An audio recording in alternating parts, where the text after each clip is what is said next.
This is a quick review of the XFX Speedster MERC310 7900 XTX Black. At the time I got this, the 7900 XTX is AMD's flagship graphics card, but this is XFX's version of the card. I'm going to start with performance and then demonstrate the physical build of the card itself, including showing me installing it for the first time. I've been able to play every game at 4K 60 frames per second plus in HDR max settings, including ray tracing with this card, with some games getting up to 150 FPS plus. And this card does have ray tracing. AMD's Adrenaline software is what I use to log all the FPS values. Quickly, this is my full build specs and the specs of the card. Notably, this has 24 gigabytes of VRAM. I thought that was over the top at first, but certain games, specifically Resident Evil 4 Remake, actually use all 24 gigs. So for performance in gaming and rendering videos with GPU acceleration, I give this graphics card a 10 out of 10. It can do H.265, also AV1. The hardware acceleration is amazing. Now onto the physical build.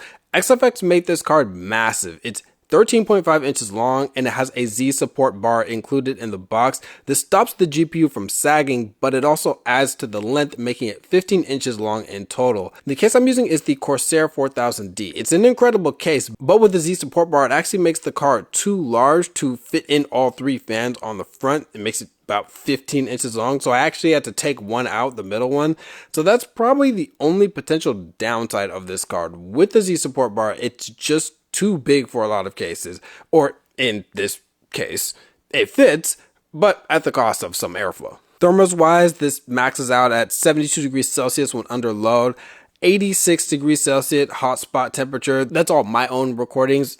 There can be variations from product to product. The card I got is very quiet, though it doesn't matter too much in my build since the CPU cooler is so loud. This is way cooler than my RX 5700, which was like an oven. In terms of power consumption, under load, mine sits around 370 to 390 watts, but has occasional spikes up to 450 watts. So definitely get a good power supply with this. I use the Corsair RM1000X power supply, 1000 watts of course.